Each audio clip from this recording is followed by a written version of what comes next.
Yes, sir. Get yourself locked in. This is the OBR streaming network. You're watching All Eyes on Cleveland. My name is Brad Ward.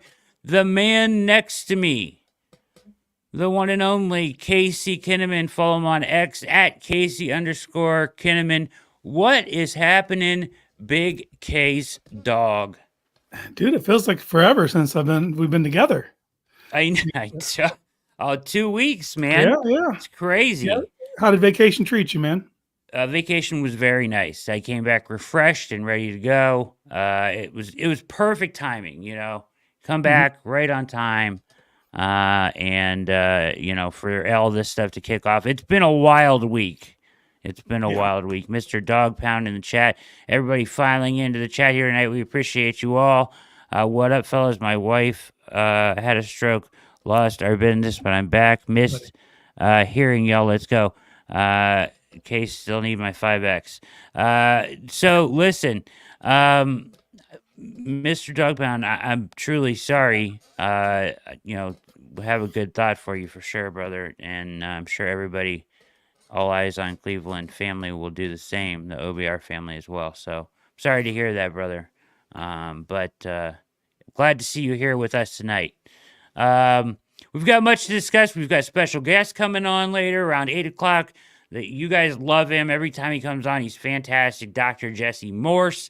He is doctor to the stars, right? Or to the NFL players. We're going to go through the injuries with him. Chubb, Watson, what's he thinking there? Where's he at with all this stuff? Newsome, the tackles, all that stuff. So, and I can't stress this enough. If you are huge into fantasy, that's a guy you need to be following right there. Yeah.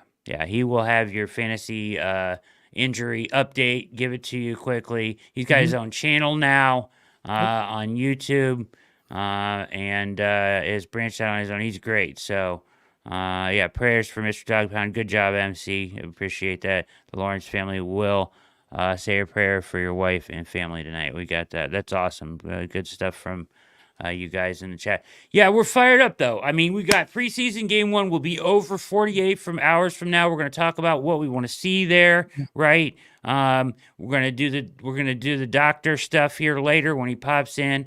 But let's start.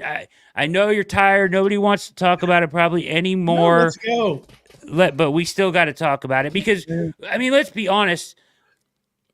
I've been trying to speak this into an existence since me and Pete have since on Tuesdays, since before anybody even mentioned the Browns in the same breath as Brandon Aiyuk.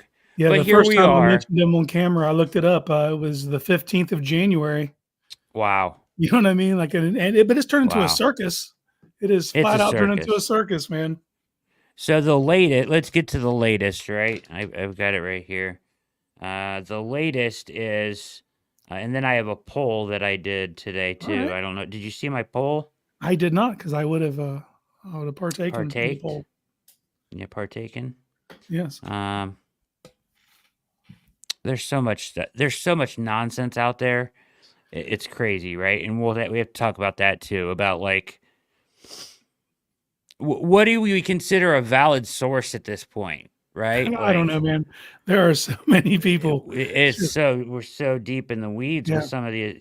We got to talk about this Ricky guy. Do you know Ricky? Pretty Ricky? Yeah. Is that who you're talking about?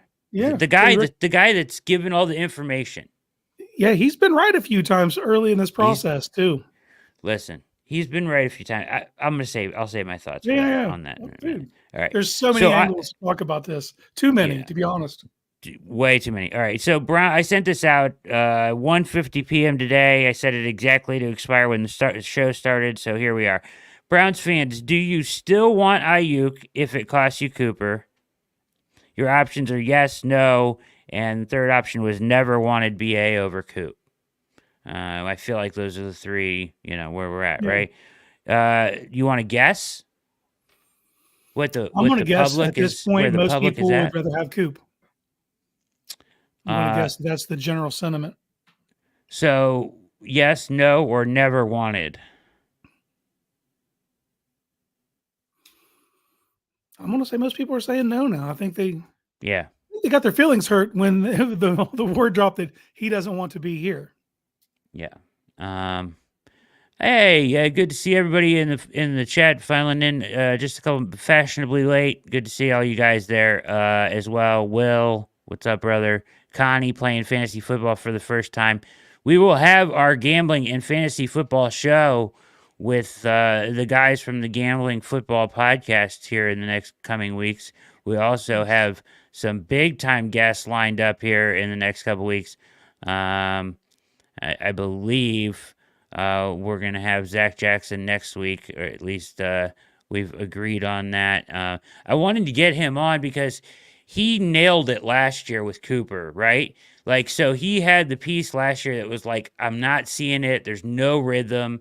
You know, he called it in training camp. He was like, the drop back pass game, I just don't see it, right? And so I wanted to have him on to revisit that. You know what I mean? And then we'll have the guys from the Sports Gambling Podcast. They're great. I'm a degenerate, so I'm always linking up with those guys. But Real Money Kramer and Sean stacking the money green. You got to have one of those names if you're a capper, right? So dude. Those guys are going to come on as well. They have their whole own network now, which is great. So they're having a lot of success getting on the VSiN show out in Vegas. So they're going to come on, and I believe Ken Carman's going to come on. So we're still working out the time for that. So we've got all of that in the works for you guys. But yeah, so back to this poll: 40% yes, still pretty high. Yeah. 47% no. 13% never wanted Aiyuk over Cooper.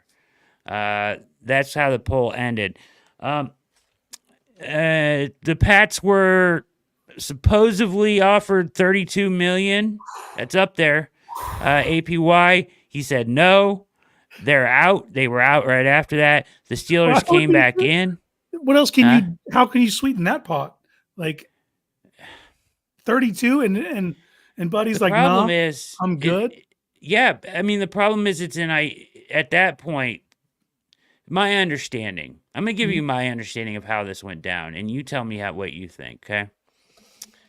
The Browns and the Patriots were able to come to an agreement, and I believe it was Kendrick Bourne and Amari Cooper and picks, whatever, because even the report now is the Steelers can't get this deal done because they don't have a receiver to send back, right? That's the holdup. Like, Aiyuk wants to go there. They have a deal in principle in place money-wise, but now the problem is the compensation between San Francisco and the Steelers.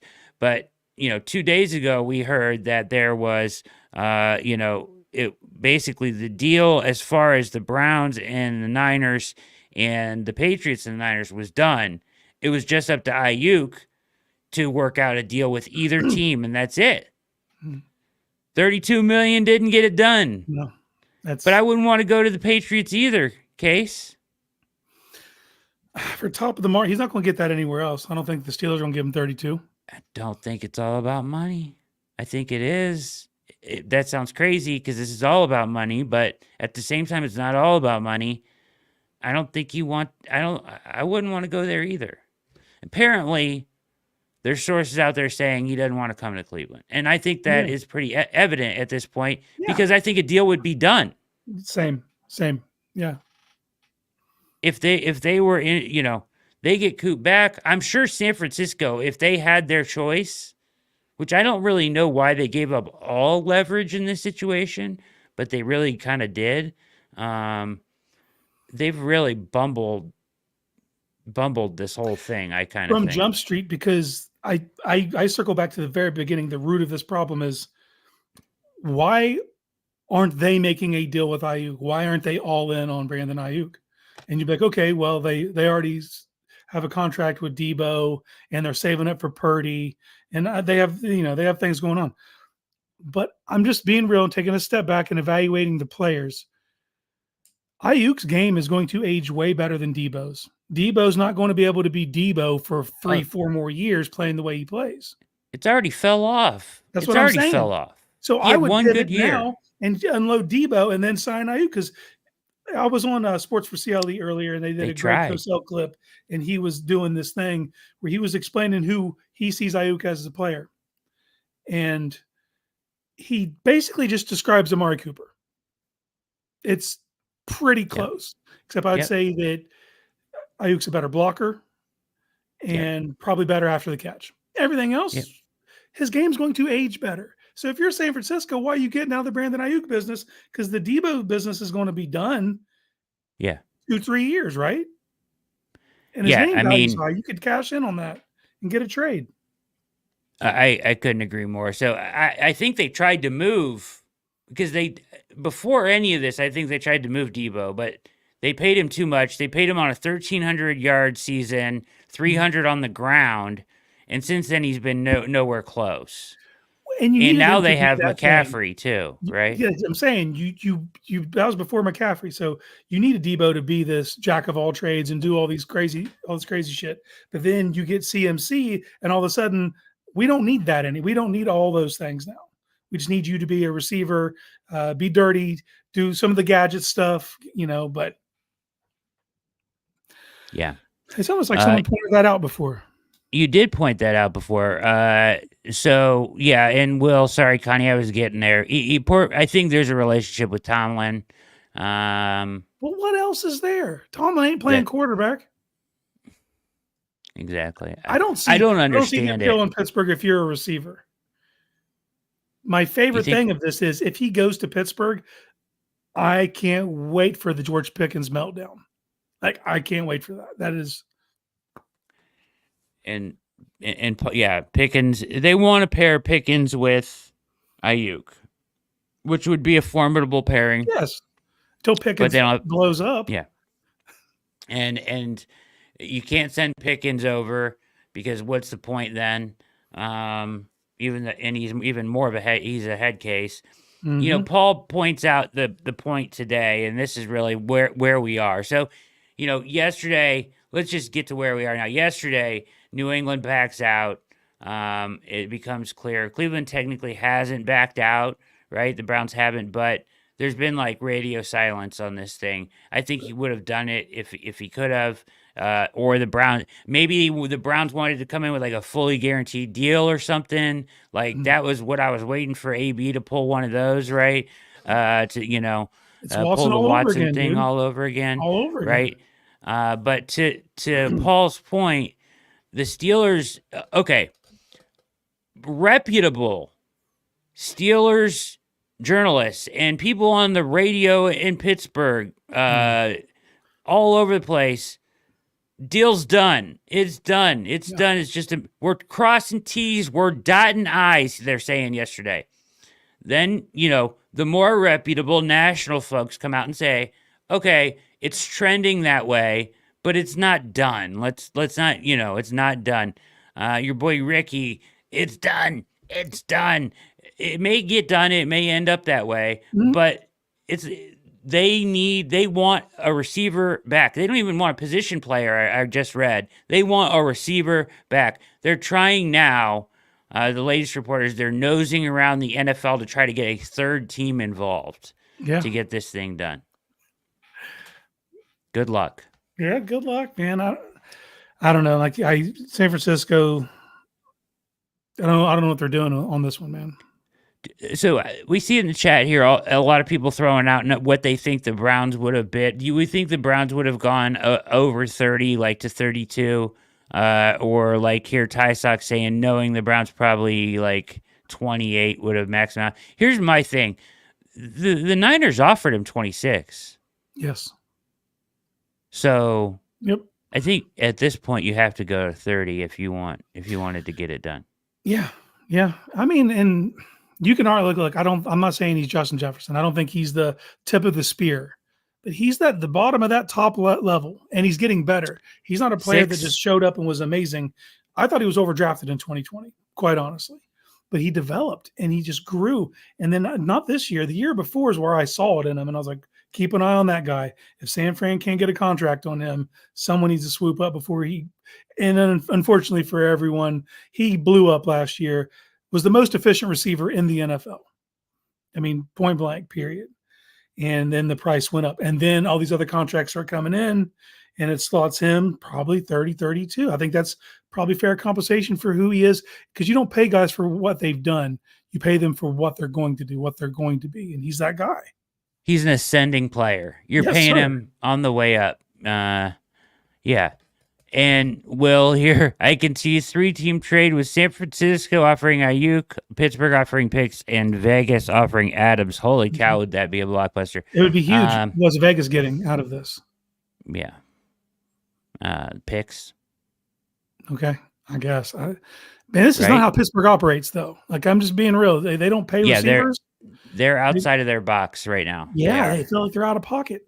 And out of all the teams in this involved, out of every team involved, we're the team that doesn't need him. We don't need him. It's a luxury. No. Like, whether you get Aiyuk or don't get Aiyuk, all your aspirations are still the same with the roster the way it is now today. You're still trying to win the North, trying to go to a Super Bowl. You don't get Aiyuk, that doesn't change. That's still the mission, and it's still just as feasible. You get Aiyuk, you become more dynamic. I would argue you probably put even more pressure on Deshaun Watson if you get Aiyuk, though. I think that's the thing that happens. But you set yourself up for the future, because then you don't have to extend Amari Cooper. You got a guy who can slot over after the season. You know, if you're so much craziness, man. So much craziness. Here's my thing. Here's where I was out. He doesn't want to be in Cleveland. I don't want him. Yeah. You can pay him whatever you want at this point, and maybe even, I mean, you could overpay the crap out of him if you really wanted him and get him here, and maybe think that like he falls in love with the culture afterwards, or like you have to have a lot of confidence in that. But if he doesn't want to be here, I don't want him here. You know, from Tomlin saying, you know, we want volunteers, not prisoners, right? Is that how it goes? I mean, I don't want to just have him here because we offered him more money than the next team. Doesn't that feel like Watson? It does. Watson ruled us out the day before. It was like, no, Cleveland's out of the running.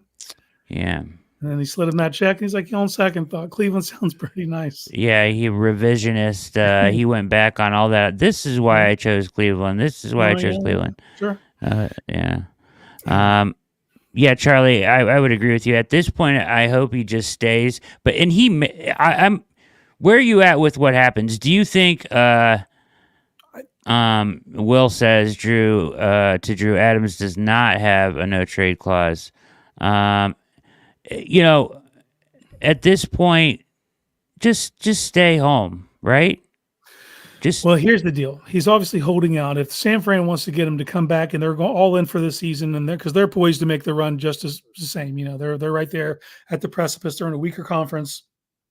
They don't get better by trading Aiyuk away, right? So, does it make sense to try to get him back in the fold? Just, you know, his money's already guaranteed, fifth-year option, but then you add a no tag clause to his contract, and he plays out this year on this contract, no tag clause, and then he just hits open market next year. I can't. You got to get him back in the fold. It would.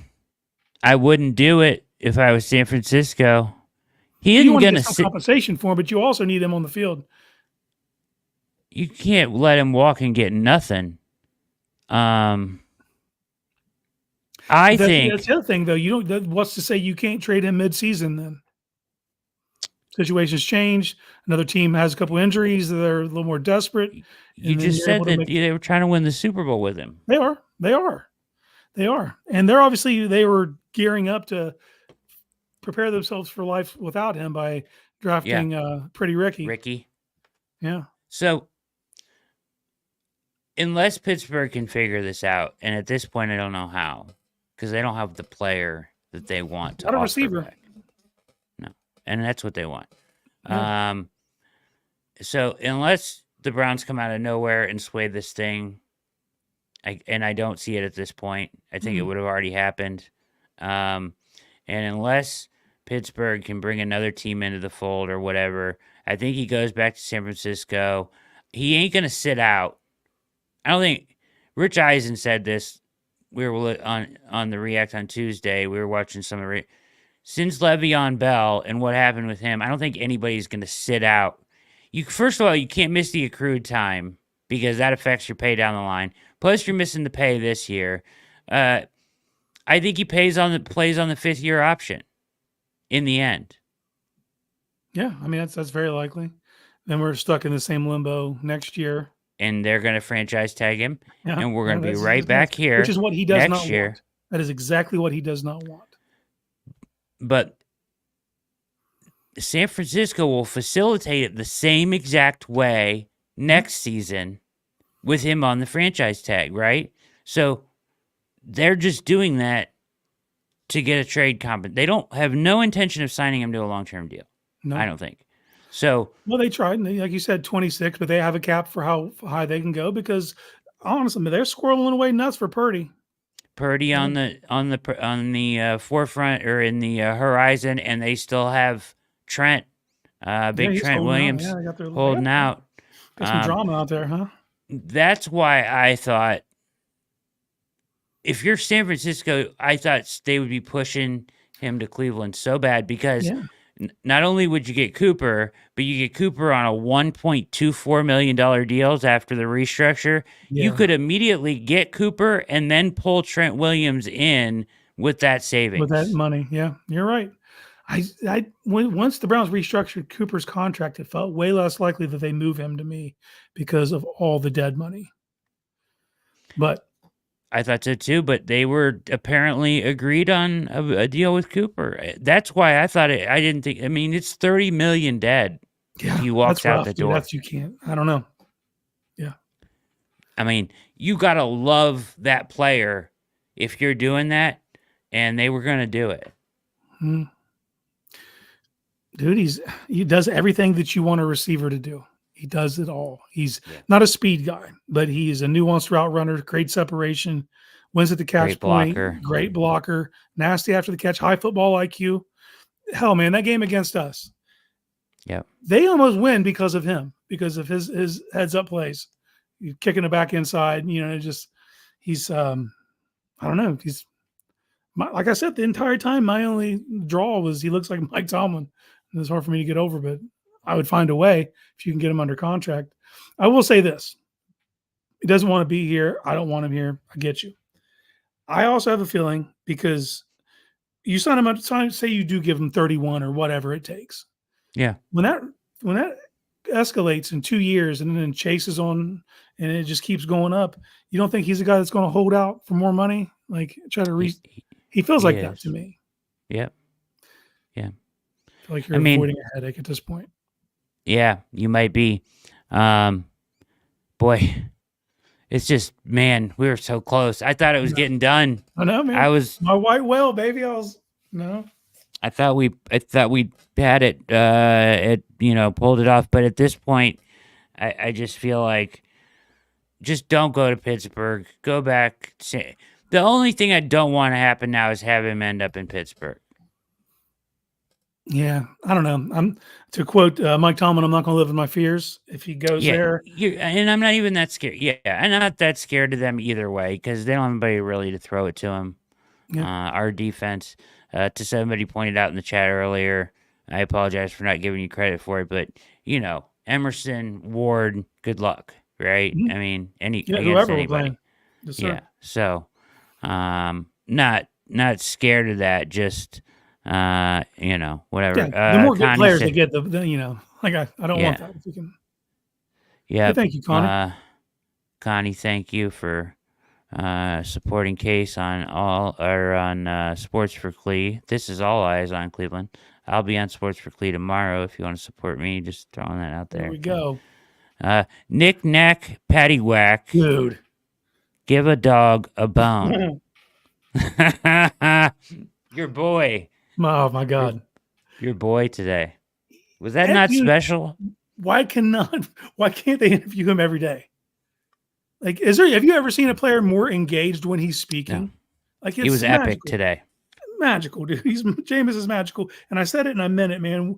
We all need a Jameis Winston in our lives to hype us up, to have our back. The way he's got Watson's back right now, dude. Like, it's unreal. Unbelievable. You couldn't have signed a better backup quarterback for this situation. No, it'd be impossible.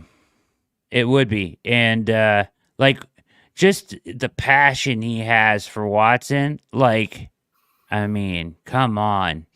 Uh, just to have that guy around you is a lift. When you're feeling down, forget it. Through the Forget it. camera, it's a lift, dude. Like I'm not even there. Made me feel better I'm today, just saying. about my day. Like, I mean, yeah, he's legit. I'm excited to watch him play.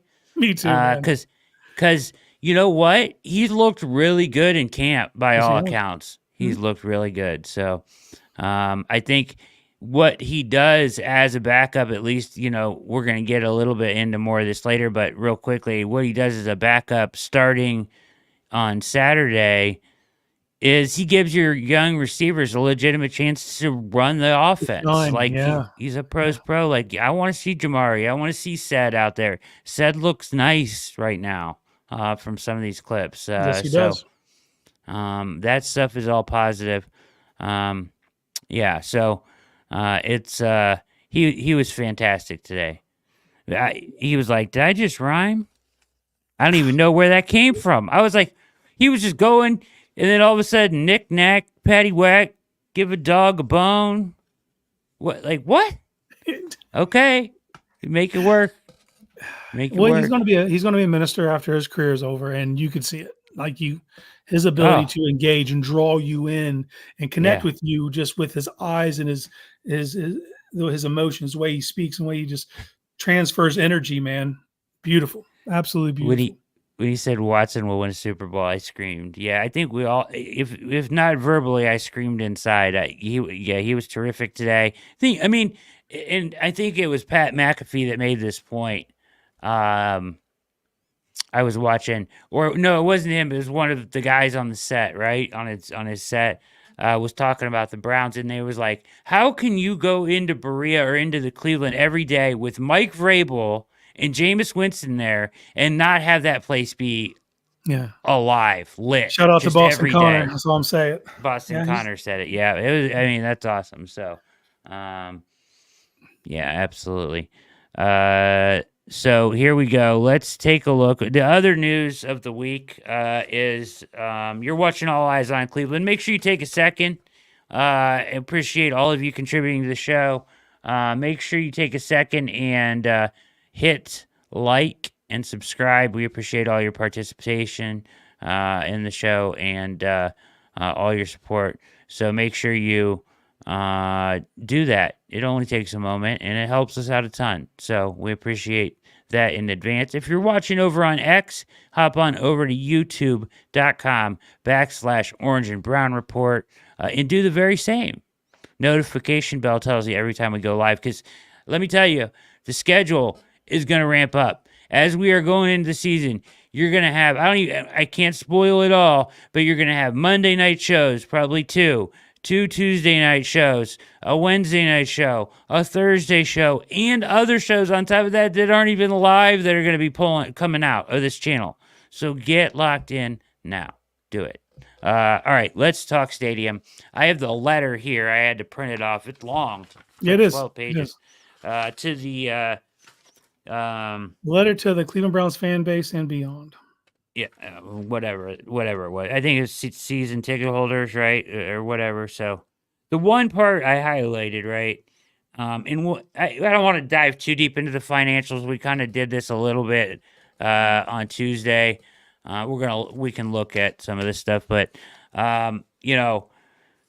we have approached this as a 50-50 partnership. Yeah, that's gonna be a hard sell, brother. What?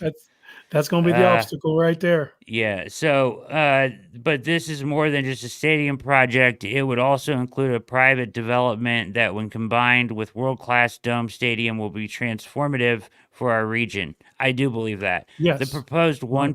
1.2 billion and With a B. here he goes. All right. So he's touting himself now here. Okay. And I don't even know if this is accurate or not, but Well, here we go. you say what you're going to say, and I'll let you know. Yeah. All right. The proposed 1.2 billion of private investment in the stadium is unprecedented and would be the largest private per capita stadium investment ever in the country. Is that true? Okay, Didn't the per somebody capita build is where their it own gets foggy. stadium? Here's the thing: Stan Kroenke, the owner of the Los Angeles Rams, funded a $5 billion stadium by his damn self. Well, okay, so he's wrong. Well, False. there's more people in LA, so if you're going to say per capita, because there's less people in Cleveland, so I get but it. no, 5 billion with a B. Kroenke forked that over, made that happen. Yeah. So when I look at, when I was writing up the story last night, I went ahead and looked at the last two stadiums the NFL built, and it's that one right there, SoFi, and then Allegiant in Vegas. Allegiant in Vegas was, because this total stadium's 2.4. He wants to do 1.2 apiece. So the Allegiant Stadium was 1.9 billion. They did a 60-40 split, and it was like 39 and change percent to Vegas. They paid 750,000, and then that means they forked over the 1.1 and change. The Raiders did, and the Raiders are a broke ass franchise. Yeah, in NFL terms.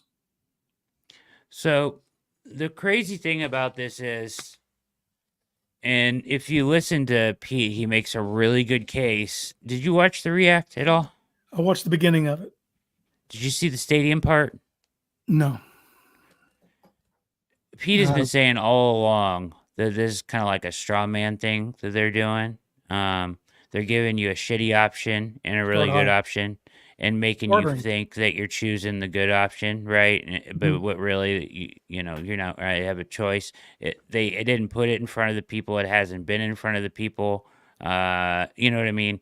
They're just kind of jamming it through, and that using bonds and whatnot, they may not even have to put it on a bill, or to pass, right? So like they can really just kind of jam this down the people's throats and make this happen. He predicts that 1.1 or whatever they're asking from the public funds is that they're gonna make it look like the politicians that involved get a win by knocking that number down. Like, hey, look what we did. We negotiated it down to like 900K, and they're gonna call that a win. And then they're gonna push it through that way. You know what I mean? That's his prediction. I'd be interested to see if it works out. Well, like I said, man, if you look at the Vegas split, that's kind of what it is, 60-40. Yeah. If you're going to go on precedent, that's what all these things come down to. And that 1.2 on his side is pretty misleading, because you don't think he's got investors? You think that's all? You think that stadium's going to remain Cleveland Browns Stadium it'll be called whoever the highest bidder is. So to go on to your point, in this, so unprecedented, right? All that that does not include the approximately $1 billion privately funded phase development we are envisioning, which would be tremendously impactful for the region. So they're talking about around the stadium and everything, right? So, and they own that land already. Well, no shit, right? Like, I mean, you're going to be printing money off that land. If you sell it, you're going to make an ass load. If you take it yourself in development, which they probably will, it's just, I mean, money on trees, literally. Like, look at this thing. I mean, come on, man. It's pretty spectacular, Casey, is it not? Yes. Yeah, this was excellent play on their part, because this is coming off the heels of the city offering $461 million to renovate the Lakefront Stadium.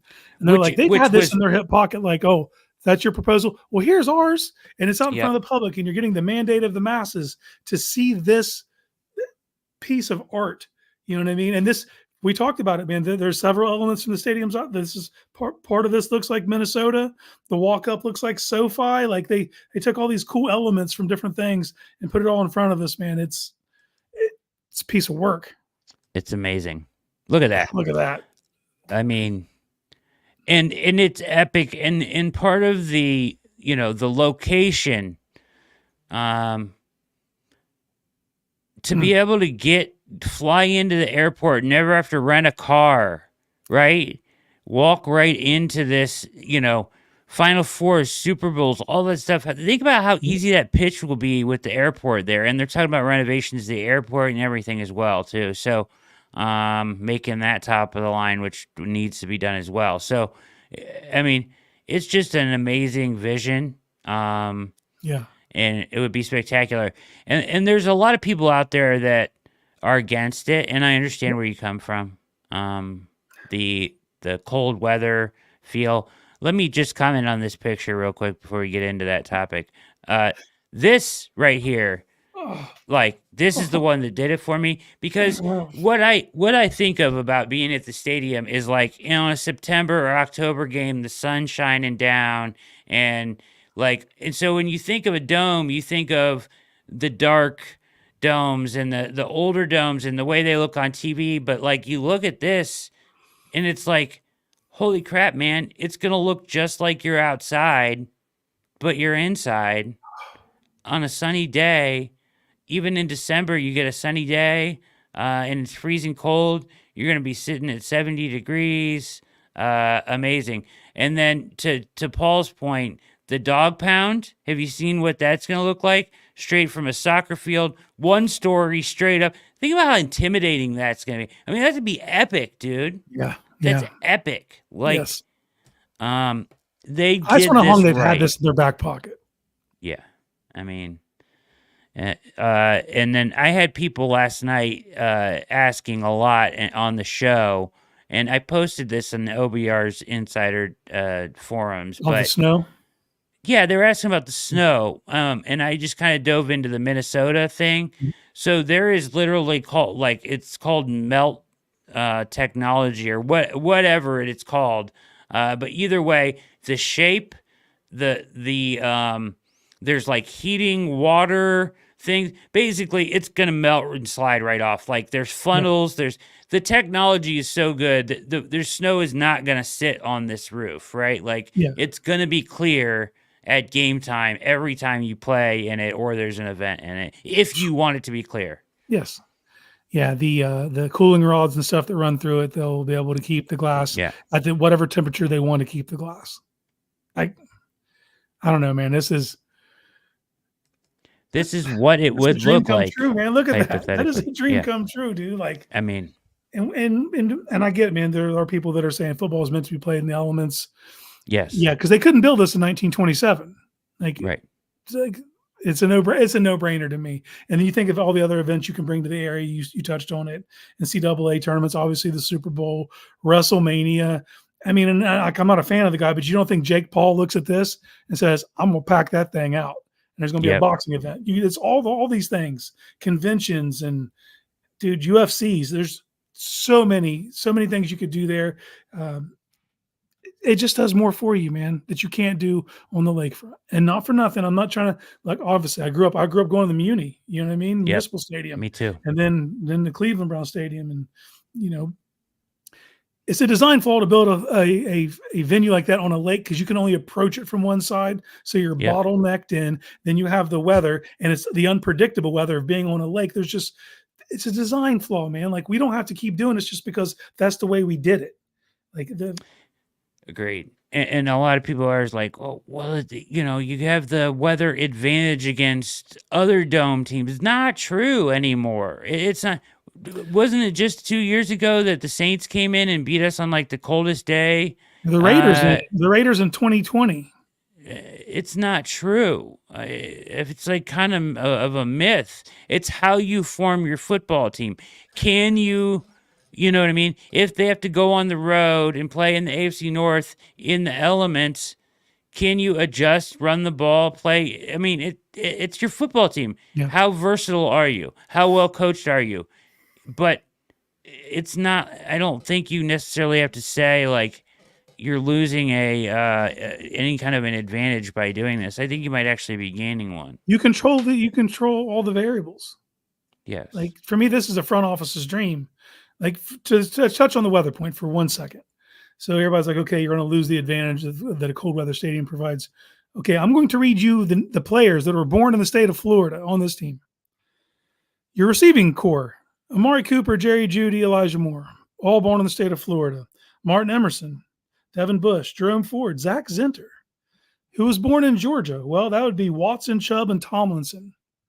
Who was born in Alabama? Winston, Zadarius, Alex Wright. Like, 15 starting caliber players were born in the southern states. You don't think they want to play in a controlled environment? Like, that's exactly right, Paul. I've seen someone say, well, domes are sterile. It's only sterile if the fans suck. Yep. You are the home field advantage as the fan. Does this place look sterile to you? saying, dude. That looks No, about as vibrant as it gets. no. And to your point, Paul, it's absolutely deafening inside these places. It'd even be louder. So, I mean, at this point, I'm all for it. Whether they tricked me or not, I love it. Yeah. It looks amazing, and The so biggest hurdle is the 50-50 split, man. They're yeah, going to have to. The Browns are going to have to come with a better offer than that. That's 1.2 billion on the taxpayers of Cuyahoga County. That's not going to float. yeah, syntax stuff they're talking about, all kinds of Well, stuff. marijuana was So just legalized. Let's everybody yeah, smoke up. Get those tax dollars yeah, up. yep, exactly. Papa needs a new Uh, stadium. that and gambling, Yep. Well, and let's think about this too. Is the current lease runs up and through the 2028 season? That's how long their current lease is with Cleveland Browns Stadium on the lake.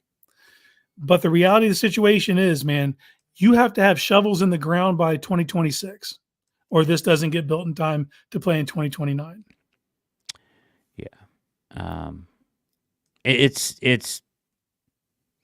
it'd be amazing.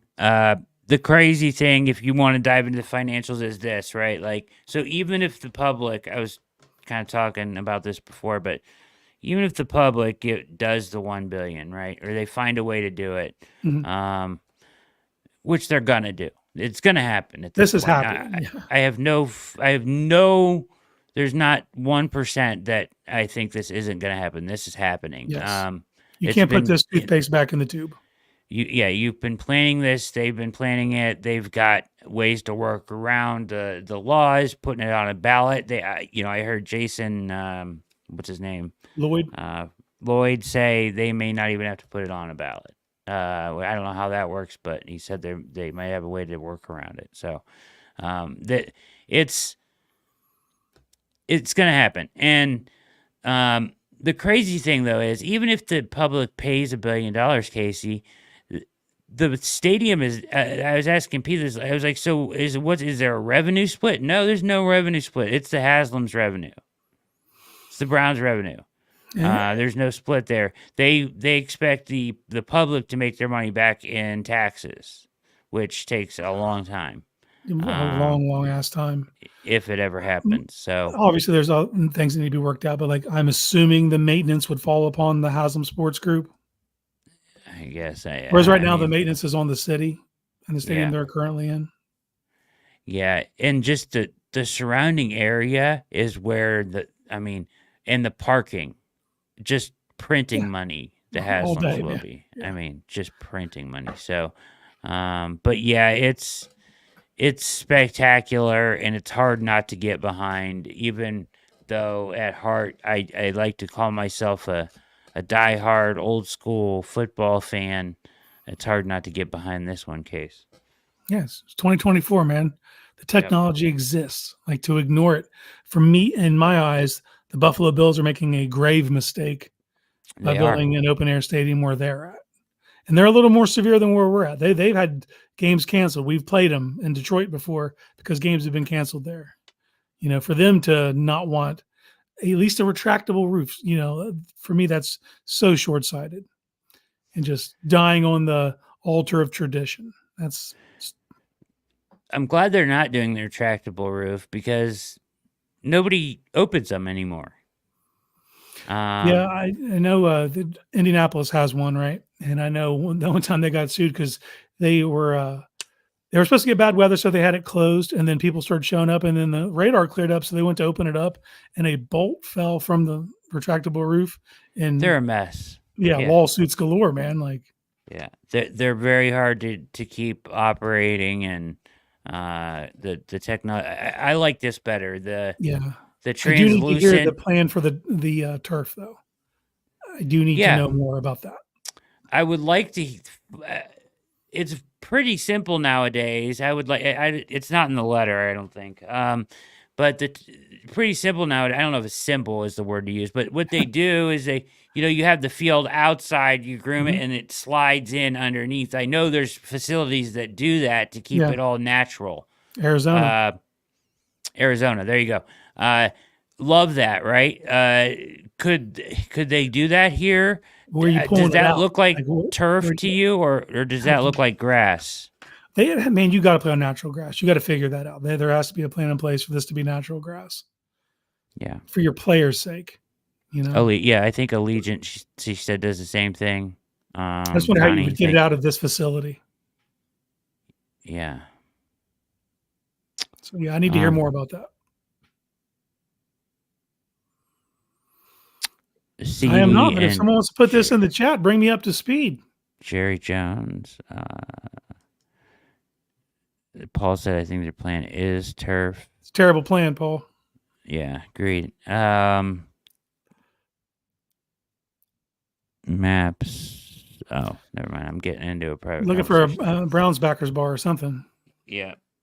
All right. So you're watching All Eyes on Cleveland. That's the fantastic Casey Kinnamon. Next to me, my name is Brad Ward.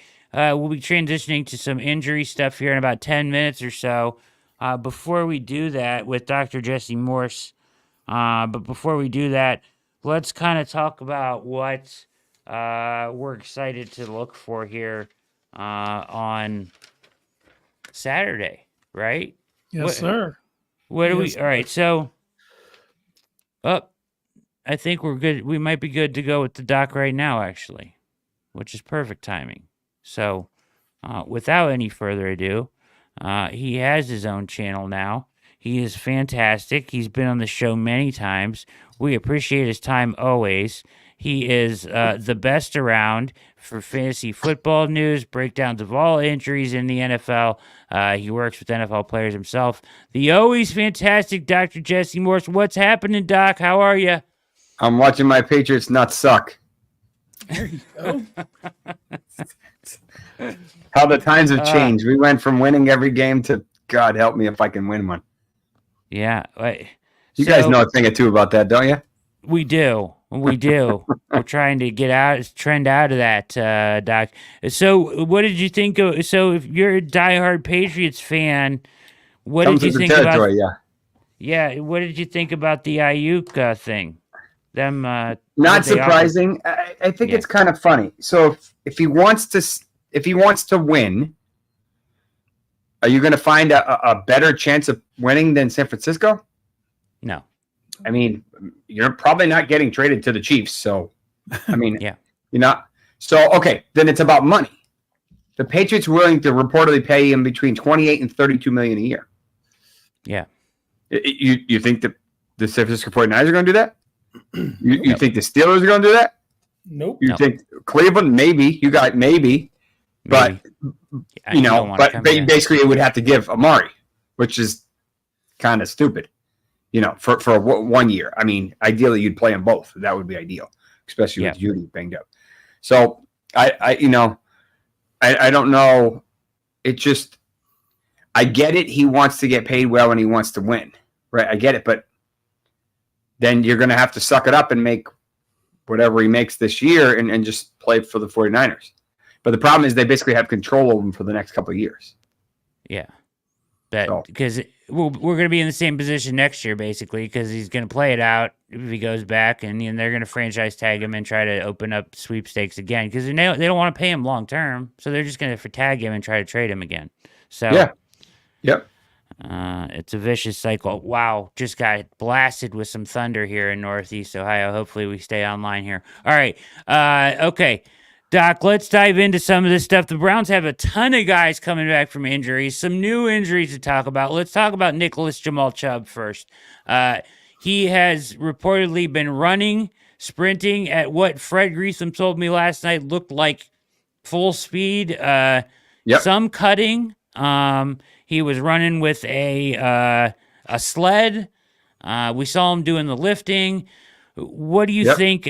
What are your thoughts on Chubb's rehab and what you've seen? And do you think week 1 is viable, or would you be more cautious than that? Yeah. So the problem with Chubb's injury is it was complicated. And remember, he tore many of the ligaments that were previously reconstructed. Right. Obviously, he didn't tear his ACL that first time, which I don't know how, but many of those things were what he tore again. So think about how much force and trauma it takes to tear something that was already surgically repaired. So and that rarely do we hear about 2-stage ACL reconstructions. It just doesn't really happen that much. But given the fact that he had a full thickness MCL tear, you can't do MCL and the ACL at the same time because you need the MCL to be viable and strong to stabilize that ACL. And so that's why they had to do the MCL first, wait 6 weeks, whatever it was, and then had the problem is that puts him back another 6-ish weeks and doesn't get going for a while. Yeah.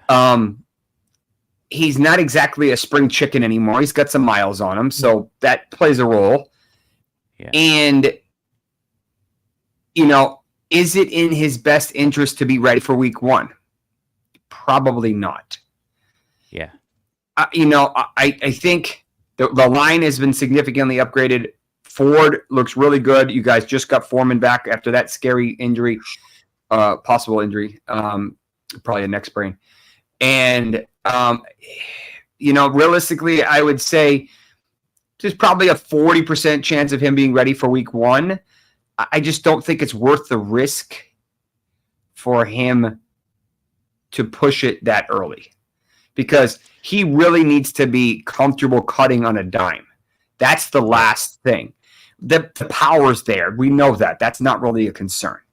The sledding, yes, that's great. That shows you that he still got power. We know he has power. He just squatted 5-something without really much of a challenge.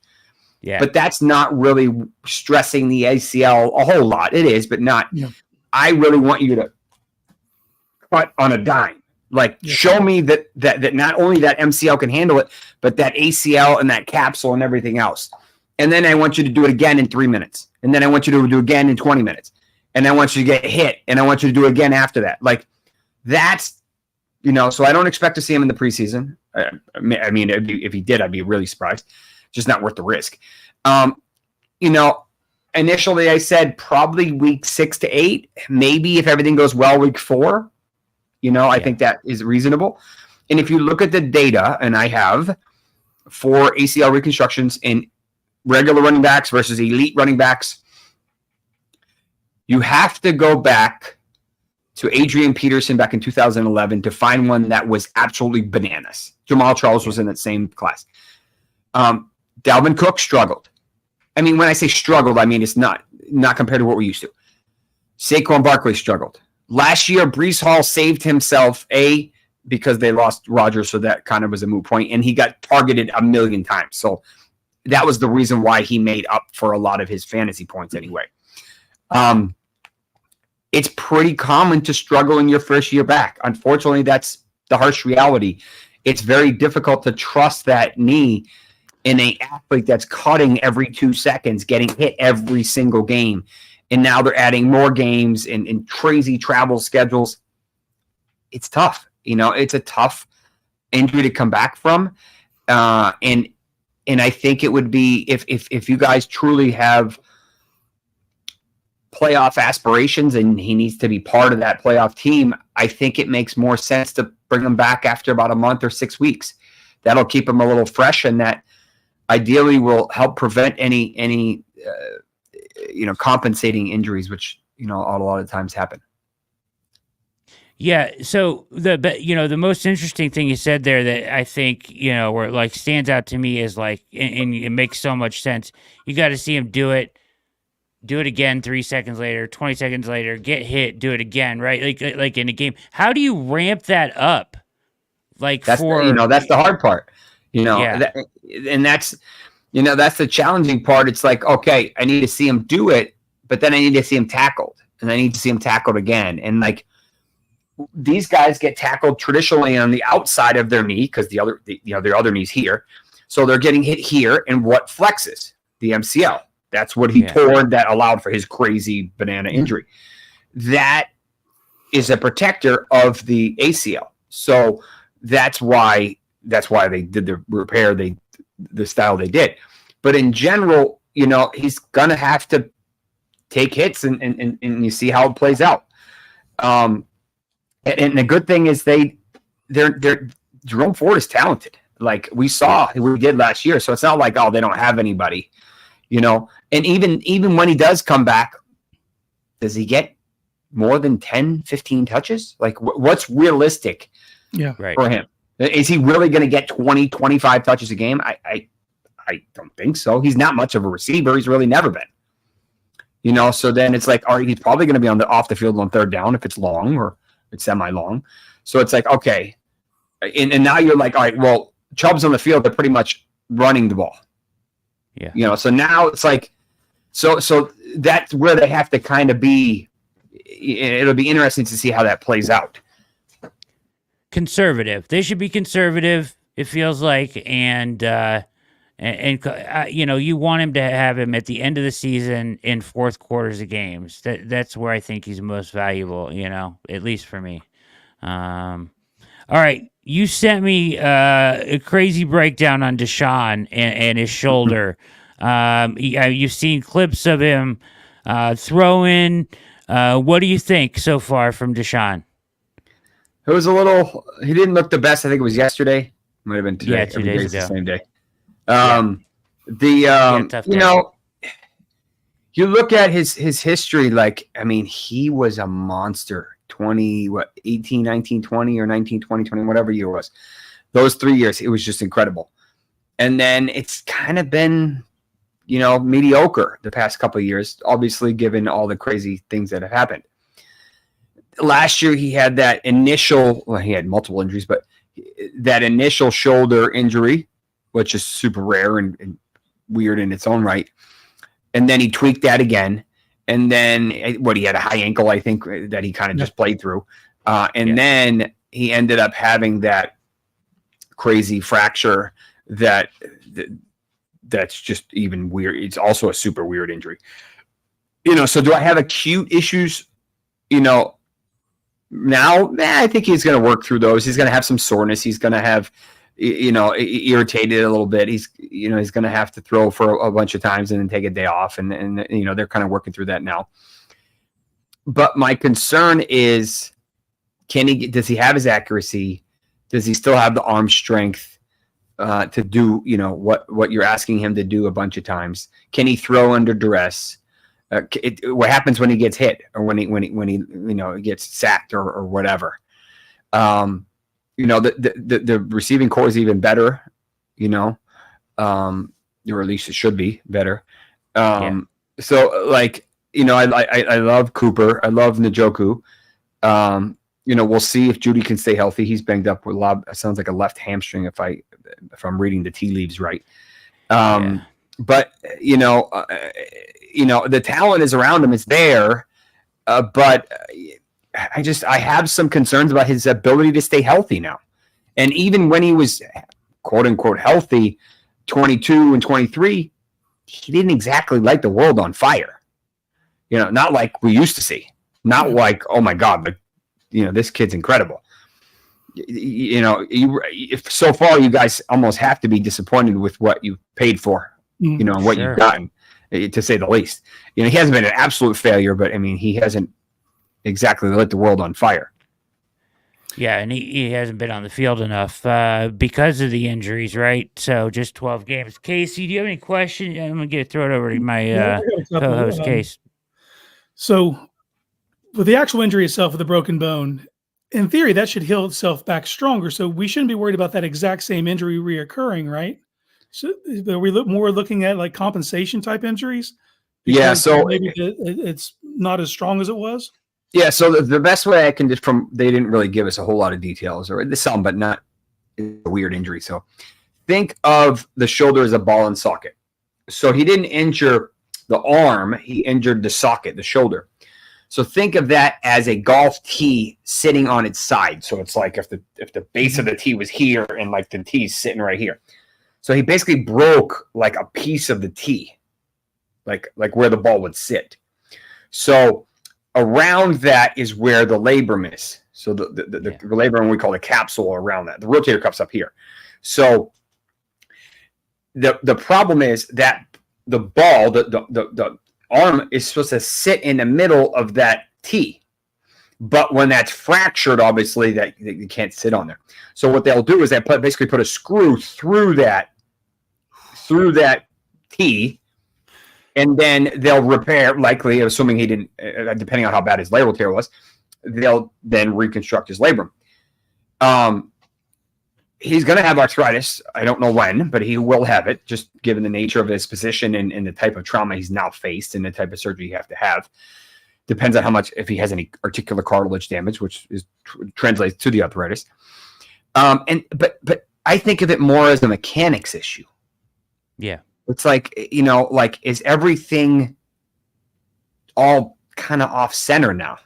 Like, that's part of my concern. Because you got to remember, while the ball is supposed to sit on the socket, the rotator cuff is what's translating that energy, and that's what he injured previously. That's what he, that was what he injured before he broke it. And in my opinion, I'd be surprised if it wasn't. If there wasn't a connection between the first one and the second one, it's indirect, but because both of them are pretty rare injuries. So it's like, how the hell did he do both and not at the same time? It's tough and it's unfortunate. Shoulder injuries they suck. I mean, they really do. This part of the shoulder, the AC, like Anthony Richardson, that's not really a big deal. Temporarily it is, but long term it's not. But this one is just kind of a weird injury, and unfortunately, it's not as nice as we would like. If it was nice and simple, then he would just returns. But unfortunately, this one's a little, and this is to his throwing shoulder. If it's non-throwing, not a big deal. So it's like, I have some concerns for compensation. Does he get, when he starts to ramp it up, does he get fatigued because he's just not able to use it or hasn't been able to ramp up appropriately? So, I'm hoping for the best. I want to see him, look good again, but I definitely have some reservations.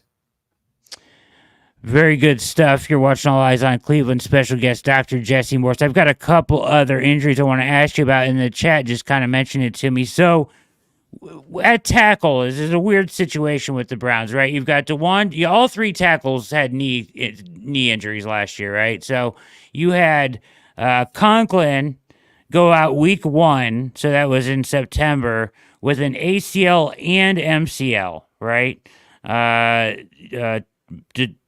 Tore them both, right? So that was all the way back in almost a year ago now. Yeah. Jed Wills and DeWan Jones both injured their MCL to the point that they needed season-ending surgery. I'm guessing torn, right? In early December, right between December 10th and 13th. Now, DeWan Jones is back. He's fully back. Jed Wills is on the PUP list, standing on the sideline. Same injury, same time, same doctor. At the time, Dr. Morse, they said Dr. James Voos, who's the Browns doctor, right, and the guy that did the surgery, said he should be back in time to start the season, yet he has not stepped foot on the field yet. Do you have concerns about Wills being back for week 1 and Conklin? So I think Conklin should be pretty good. It's going to take a little time to get it reacclimated, but those guys usually do pretty good. The hard part for a lot of these guys is their weight, right? It's a lot harder to rehab when you're friggin' huge. So regular people, 10, 15 pounds of weight, okay. But when you have a guy that's 6-something, 3-something, 350, many of them, for every additional pound here is 4 pounds on the knee. Wow. So these guys aren't supposed to be 3-something, right? They're supposed to be maybe 250. I mean, even then, that's probably big. Yeah. You saw a lot of these guys trim like crazy after they're done playing. So that's like a couple 100 pounds more you're trying to move with every step. An increased stress, normal, 700%.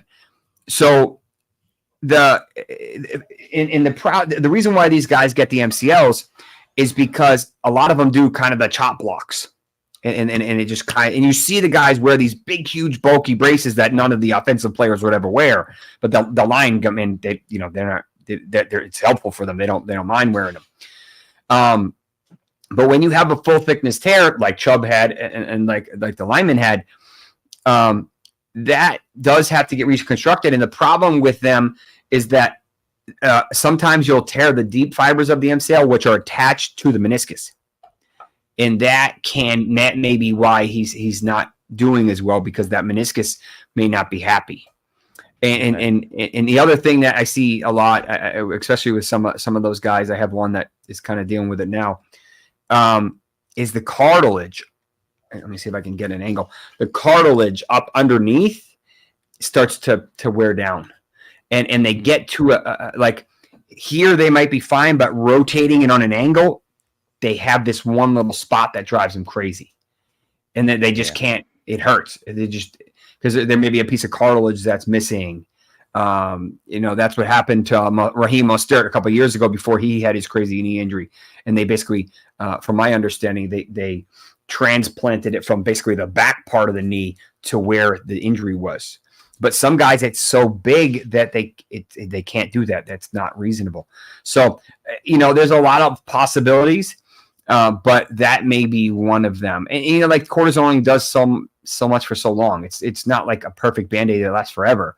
And unfortunately the weight does play a massive role. And some guys it's really hard to rehab that knee back.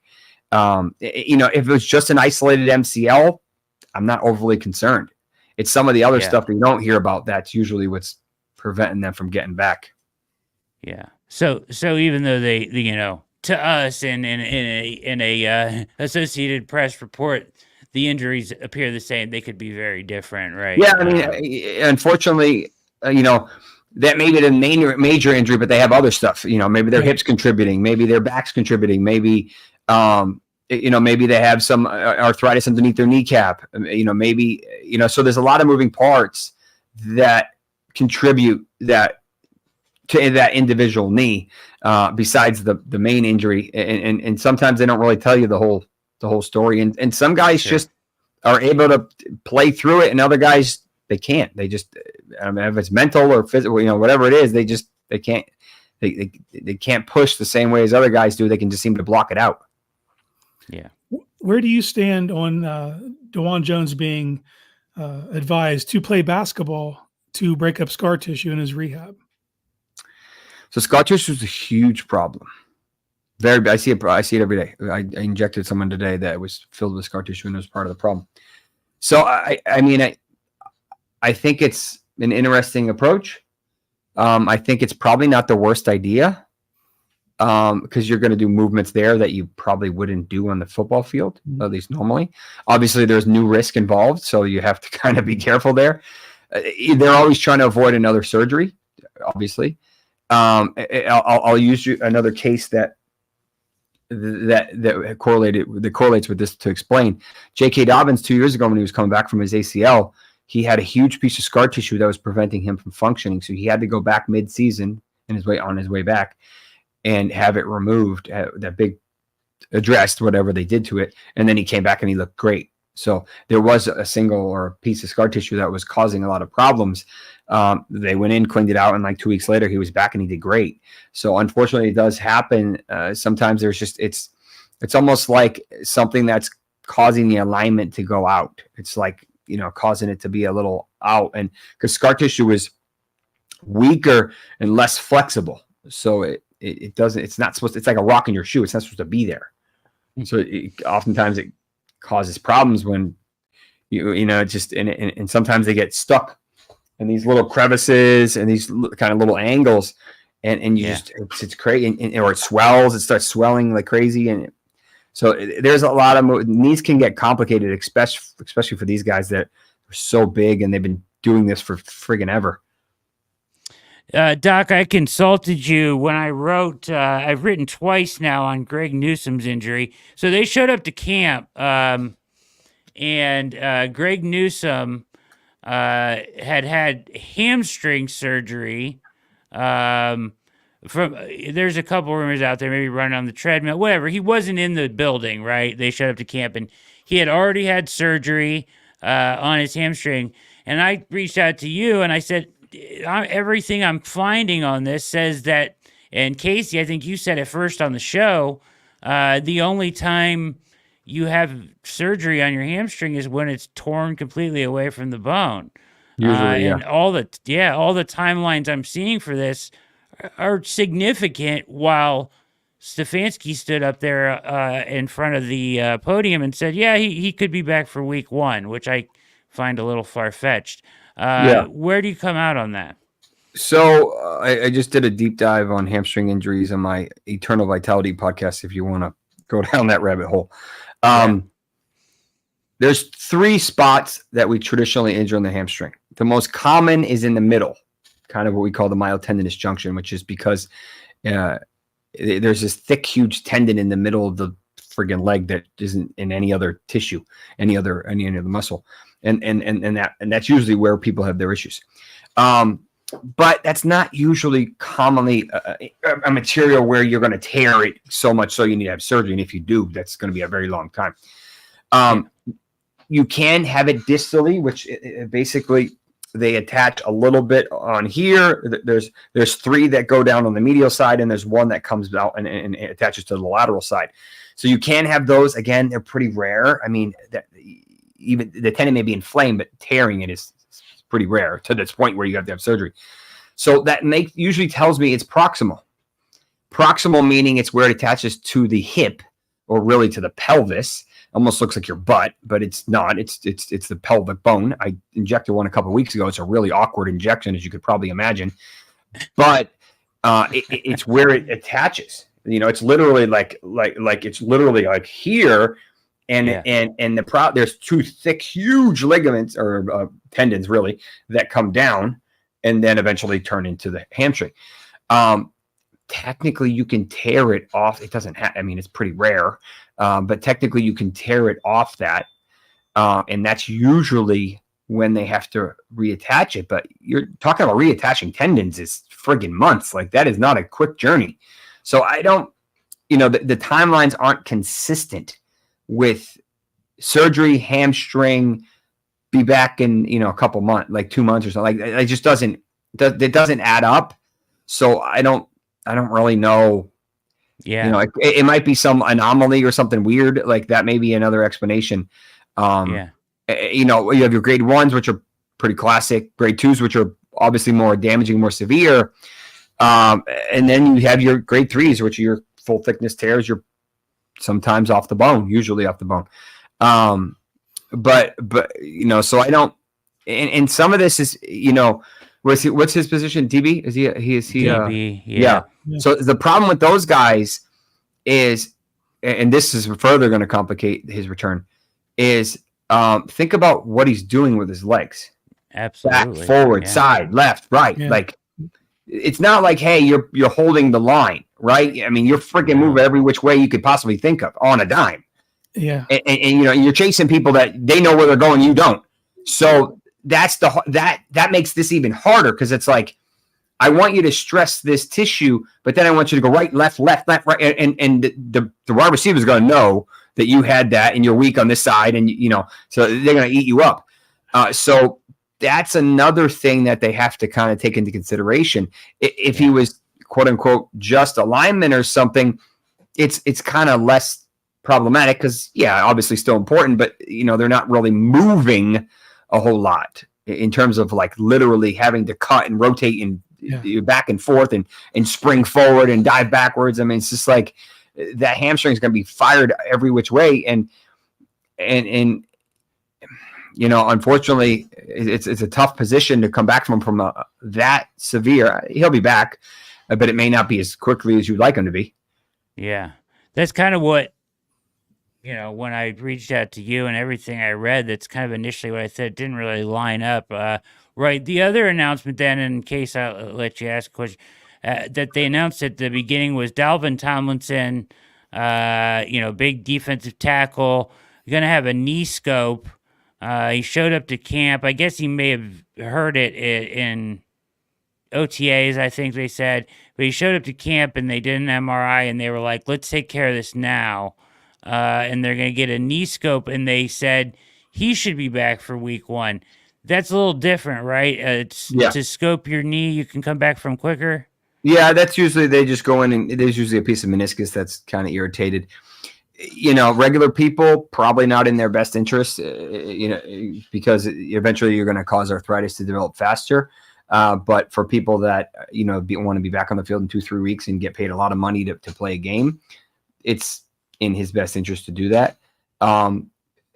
In general, most of the time it works out really well. They trim a little meniscus that's kind of irritated or flipped or locking or causing it to cause pain. And then they just, they rehab a little bit, make sure everything feels okay. And then within about 3 to 4 weeks, they usually feel fine. Yeah, that's good. That's good. That's good news. Case, what do you got? Well, that was along the same lines I was going with Dalvin Tomlinson, because he's a bigger guy coming back from a knee scope. I've had my knee scoped. I had my meniscus actually folded in half, like sticking a hinge in a door. Yeah. But within 3 weeks of the surgery, I felt fine. Within a couple weeks after that, I was doing athletic things again. So the reason his injury was unfortunate is because the Browns were trying to shift to having a guy play nose tackle, and he was the prime candidate to do that. So we haven't really heard much of that. As far as load bearing though, because that's what he's going to have to be. He's going to have to be taking on double teams, stuff like that. Is there a higher rate of re-injury of something like that? Yeah, unfortunately. I mean, your meniscus is a cushion, and you're taking out the cushion, or some of it anyway. So it's like, are you surprised if the cushion doesn't work as well? Obviously, I mean, that you just remove some of it. Of course, it's not going to work as well. I liken it to car shocks. It's like, well, you took out half the shocks on one of your rims and you hit a bump. Is it still going to be as good as if you had a full shock? Of course not. But it's the harsh reality of meniscus and the nature of the position. But some guys do great and they don't have any issues with it for a long time. And then some guys, whether it's blood supply or the way their knees angled or the history of their injuries before, it flips, it tears again. Just hope it's not the case, and then it calms down. And I inject these a lot with either PRP or stem cells or whatever. But sometimes there's a piece you need to remove because no matter what I inject, I can't get that thing to magically disappear. We have two questions, and I'll let you go, Doc, here, in case you can get one in here, too, if we go quickly. I have one from the chat. You were talking about arthritis. Connie in the chat wants to know how common active players having arthritis is. I'd say pretty common as they get older. Usually late 20s, which sounds crazy for normal people, but definitely early 30s. Especially if they've had... it's usually going to be in the knees and in the hips, maybe a little bit the back. Shoulders pretty rare unless you fractured it or you're a pitcher or something like that. Ankles are really rare unless you fractured it. But knees are, I wouldn't say inevitable, but very high likelihood. Obviously, weight correlates. Just the nature of the position. All the different positions and how much wear and tear they take. Especially if they've have it scoped, if they've had any issues, if they had an ACL, the more injuries they've had, the more damage that trauma that articular cartilage has caused, and eventually the articular cartilage wears down and the bones start kind of rubbing, I call it, and you start to get holes in that cartilage, and it starts to be painful, and then your body will start creating bone spurs and irregular surfaces to try to help, but it doesn't really help much. So I have a couple guys that are retired. I'm seeing one, I think, next week.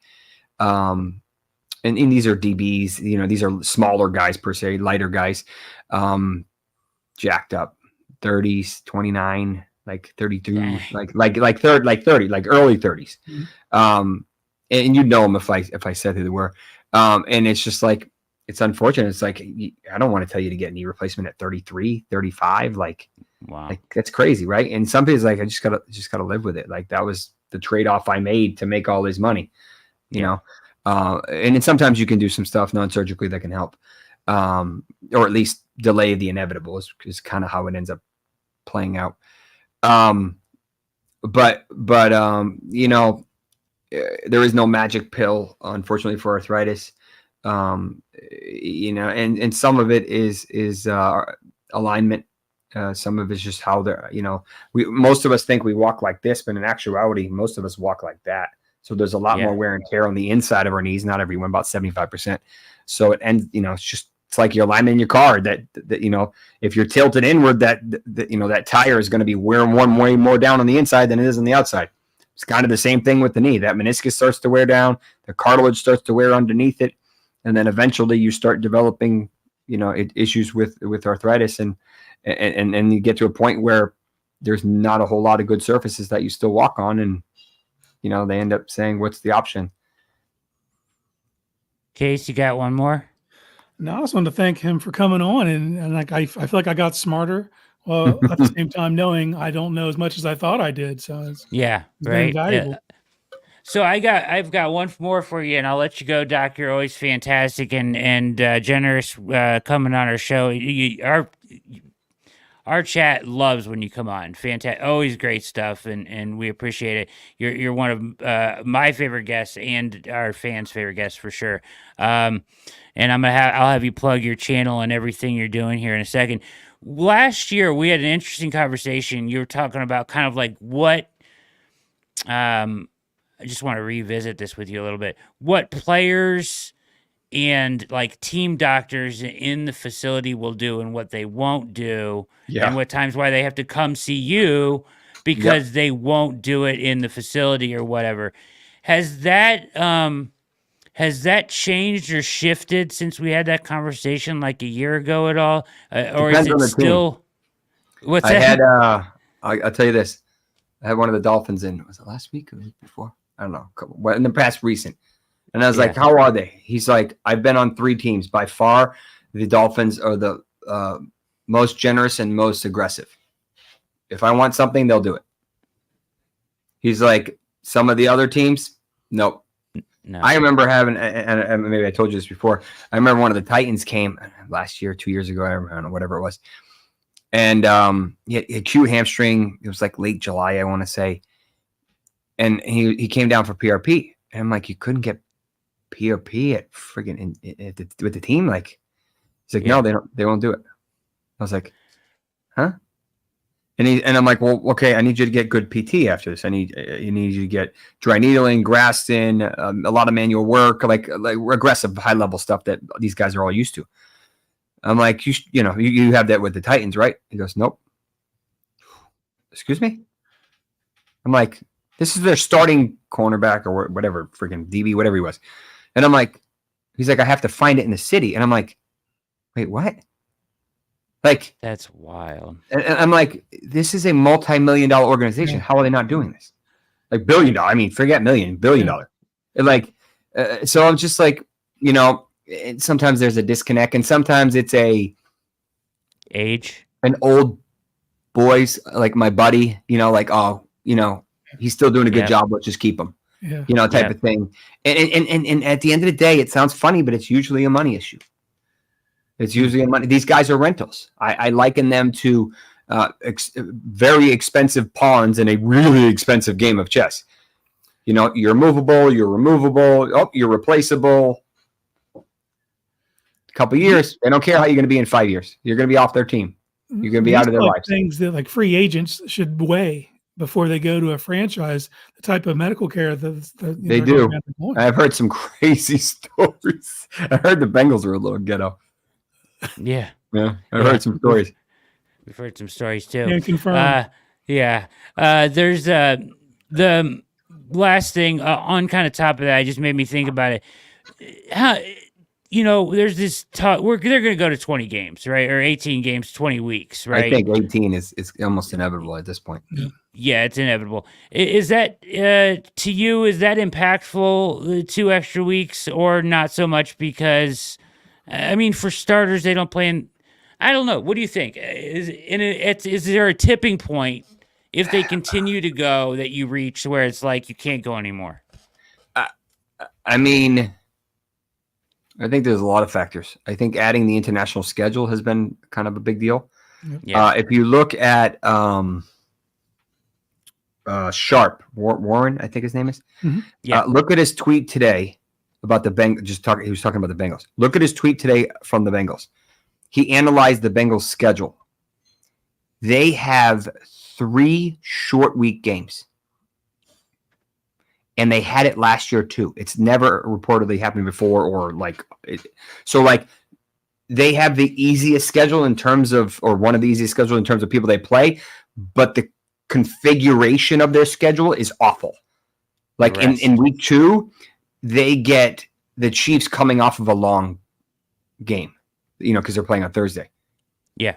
And then I think they said Dallas is coming off of a long break, and so they get multiple teams that are coming off of longer breaks, and then they have 3 or 4 games where they're playing early weeks, so they have less time. So it's like you add all of that, then you add all of these injuries, then you add, in my opinion, the trauma of the turf, either directly or indirectly, and you're like, look how many guys, and I'll end with this. Look how many backup quarterbacks we saw last year. Yeah. Like All-time there was guys, I'm rates. like, there was guys I never even heard of. Yep.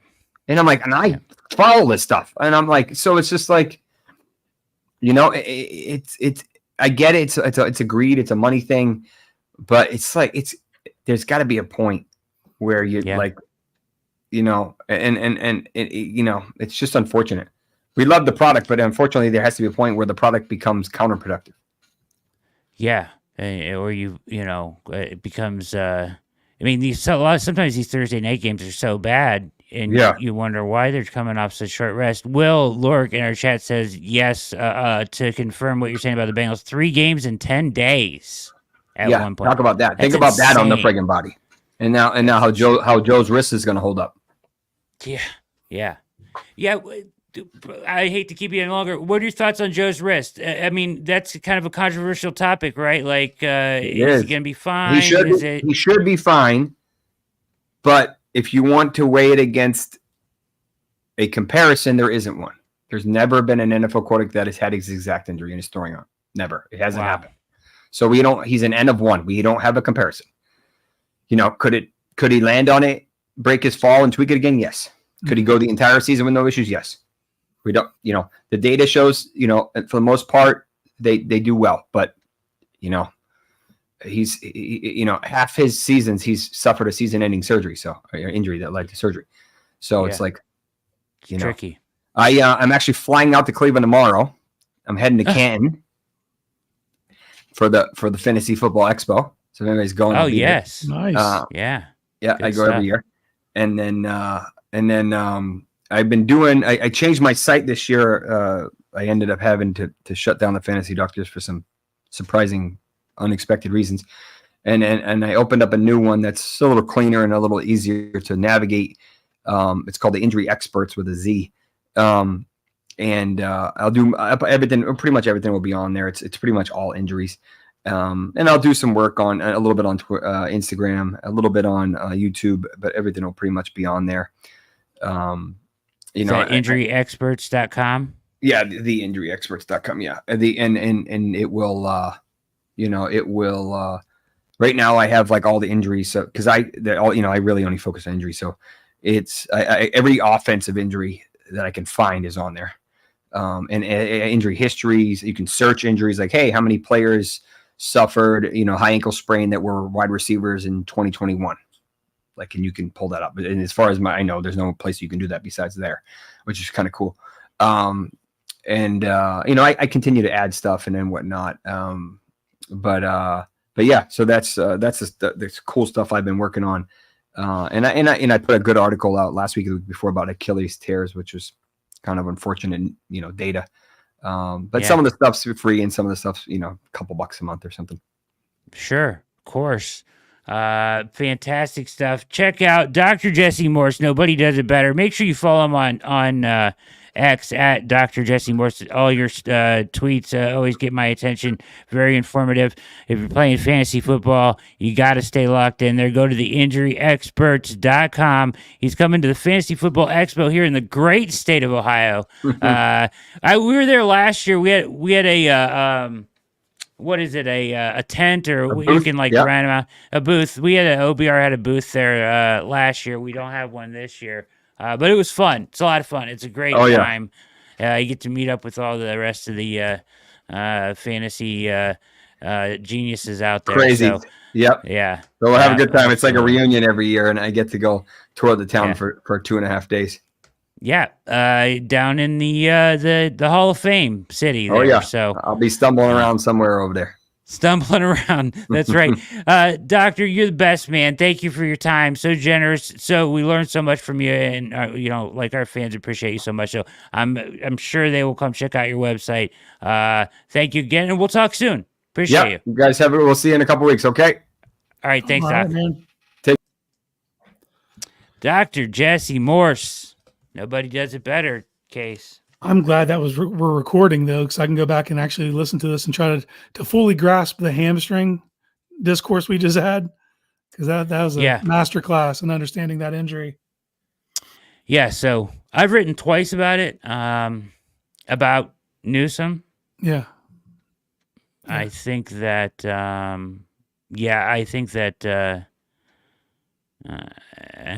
I just, from day one, week one didn't sound right. No. To me. No, same. His answers were so complete that it took away my questions. Because my question Right? was going to be, Right. given the reactive nature of Greg Newsome's position, this is a thing that's going to linger. Like, you don't just and have that sudden twitch to. and he knocked that out before I got a chance, man. He's hell of a guess. It has to, right? Like with Newsome, that's my fear. Is like, especially not only with players having two-way goes, like, because if you're on the outside, at least the sideline's like an extra defender, so you only have so many options. When you're in the slot, man, the field's open and you got to be completely reactionary, and that's hard to do, man. That's especially with a hamstring, a groin. Those are the things that you have to be suddenly lateral, suddenly stop, sit down. That's rough, man. And that did not sound right when they said he had surgery. I've never heard of a non-invasive hamstring surgery.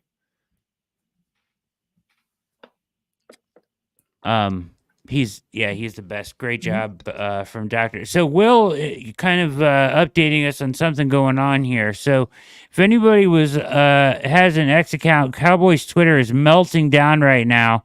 Some quality, what's that word? It's a word I've never encountered, and props for doing that. Schadenfreude going on. Thanks, Will. Lamb retweeting Jerry and Dak chiming in that he has urgency for Lamb's extension. Wild stuff. Goes on to say why this concerns Brown fans. One, Browns being week one. Absolutely. This would mean Pretty Ricky was wrong on 7/29 when he said Cowboys were closing in on an extension. The problem is Pretty Ricky took too many swings. He should have walked away while he was ahead. So we talked about that. We said we were going to get to this. Let's get to this. So this guy has been right? Early. He was right early. It didn't feel like it. It's pronounced Schadenfreude. Schadenfreude. I'm gonna need a definition. Can you use that in a sentence, please, or the origin of the word? I'm just kidding. All right. So thank you, Will, for the update. Yeah, and your wonderful vocabulary. But the question about Ricky, or my thoughts, right? So he was right on a few things, okay? Mm-hmm. And he's got like a crazy following of people that think he's right every time he speaks now, and that's fine. That's good. You got to get in somehow, right? And whatever, he may have sources, he may not, whatever. That's not for me to determine or not. Here's my thing. If you want to be taken seriously as an insider, don't do what he does and act like a 5-year-old and taunt other insiders for being wrong with memes and no, you're wrong, you idiot. I mean, he's saying this stuff to like people that have been in the game for 10 years. So if you want to be taken seriously, you want me to take you seriously, behave like a serious insider. Don't act like a 2-year-old with a secret. I mean, come on. you can't go by Pretty Ricky and me take you seriously anyway. Like Adam Schefter, Facts. Yeah. these guys attach their names to things. Pretty Ricky's a persona. It's a, you know what I mean, a pseudonym. It's not like I need to know your real name. If you're going to stand on your stuff, why don't you have your real name? Like that's if you don't, then it's easy to dismiss you. Yeah. It's for me at this point, it's not even about being right. It's just about, if you're right, that's great. I'm glad that you're right. That's good. And you should be able to turn that into something if you have those kind of connections, right? Mm-hmm. But the way that he behaves around it just turns me off to it. Like, I don't care if you're right or not. I'd rather get my whatever. It kind of devalidates what he's trying to do. If you're going to taunt somebody, like literally I saw, because he's been on the he's going to Pittsburgh thing, which he may be right again. It certainly seems like he was sniffing it out before other people said it. Like, give him credit. He was saying steadfast in that he was going to Pittsburgh, even when they were announced to be out of it. Right. So that's fine. And all, but like somebody's posting something and he's like, wrong, meme, wrong, you're wrong, incorrect. Like, no, he's just trying to give information. You know what I mean? Like, I don't know. That stuff. If you want to be taken seriously, behave like a professional. I don't know. Maybe that's kind of hypocritical coming from me. Put your name on it, man. But yeah, I mean, I don't Pretty know. Ricky. Yeah.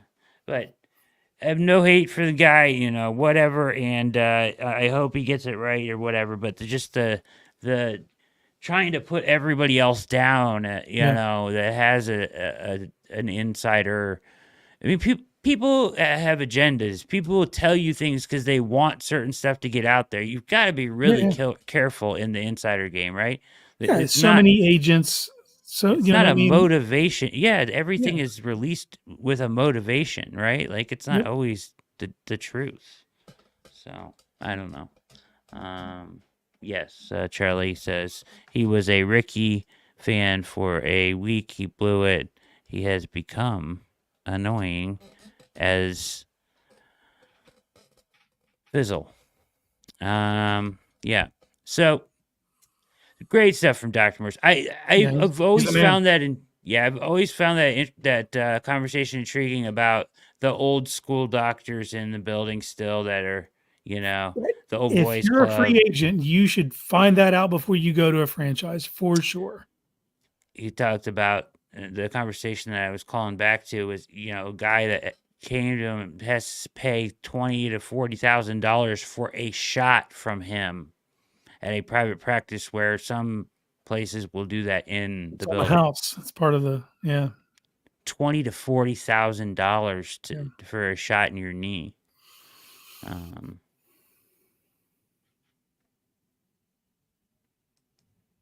MC saying, I don't take anyone serious, to be honest, unless it was Dad when he was mad. Feel that one, brother. Well, I'll tell you what. I take Casey Kinnamon seriously, that's for sure. And I take... That's a mistake, and I take Dr. Jesse more seriously. I take all of you seriously, because you guys take Dr. Morse very serious. That dude. Yeah. Elite. Guy at his job, and a blessing to us that he comes and hopefully on. We don't have to reach out to him too much. We gave him too much business last year.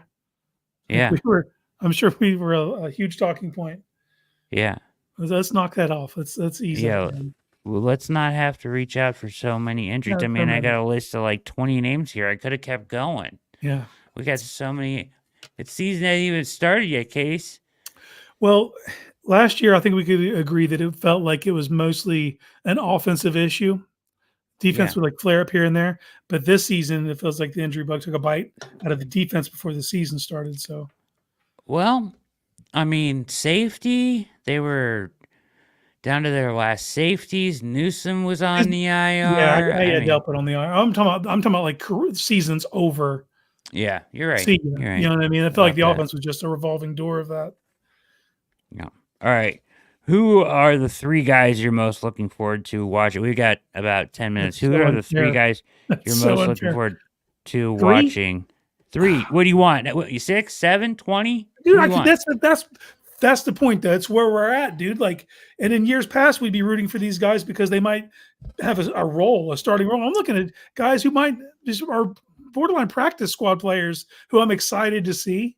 Like that doesn't happen, man. The rookies, period, point blank. I want to see Michael Hall. I want to see Nathaniel Watson. I want to see Jamari Thrash. How fast do they acclimate? Can Mike Hall look like a man amongst boys right now against third string NFL players? Because that's the progression. If you want to carve out a role, you got to be able to blow the guys who aren't going to make teams, blow their doors off. So I'm definitely looking forward to see how these rookies acclimate. Jameis, baby. Jameis. You got plenty of weapons, man. Young weapons too, man. Like, I want to see this be explosive. Charlie's not happy about Judy missing practice today, which Doc said he thought was a hamstring. Probably. Those injuries are problematic, man. Any concern with what the doc said about Watson? Seemed very iffy about his full recovery. Yeah, absolutely. Central dog. I mean, it's concerning, right? Like what's the throwing shoulder of a quarterback? It's always going to be concerning to me. The thing that stuck out, because in theory the bone should be fine, but if that area wasn't used for 3 months, you're going to compensate with other areas of your body, which lead to inaccuracies, imbalances, and which could be things that happen down the line. You know what I mean? So, yeah, the one thing that I kind of hung on that he said about that was like the fatigue. Like, yeah, but I am glad they're already past the on one day, off one day schedule. Yeah. And now it appears to be like several 5 days on, 1 off. Yeah. That's fine, dude. If you can load manage that, that's fine. I just don't want to see this thing yo-yo all year where it's hard for the offense to get any continuity to actually grow, and because he's not taking full-time reps. So, but if like look at Cincinnati, man, they're not letting Burrow throw 3 days in a row. They aren't. It's no. That's scary. And there's no word whether it's a setback or not. But you heard the doc, Bengals kind of ghetto. My favorite piece of analysis from him, by the way. Great quote. Great quote. But, I just want to see that. But of course, man. And we have to see him take hits. Yeah. I will say this. In practice, I'm not noticing the imbalances. I'm not noticing him favoring anything. Short of that one day where he had a ball crow hop on him and he took the pads off and shut it down for a day. But that might cause some alarm. Probably the right thing to do. Yeah. Weird. That was weird. Scary for a minute, but Jacob Rhodes said, man, anytime something deviates from the plan, you should raise your eyebrows. Like that wasn't the plan. That was the fact that he threw the next day and it wasn't just dump offs and screens. That's encouraging to me because I'm past the point of following words. Like I need actions. I need to see the actions. You can tell me he's great, but if you're not practicing him, it's hard for me to believe your words. But if he's actually out there throwing, that's what I'm going to pay attention to. Yeah, agreed. Will saying most concerning stuff for me about Watson has less to do with this injury and more to do with what he says he's not. What he says about he's not taking too big a hits. I couldn't agree more. Hopefully he's just saying that to sound tough.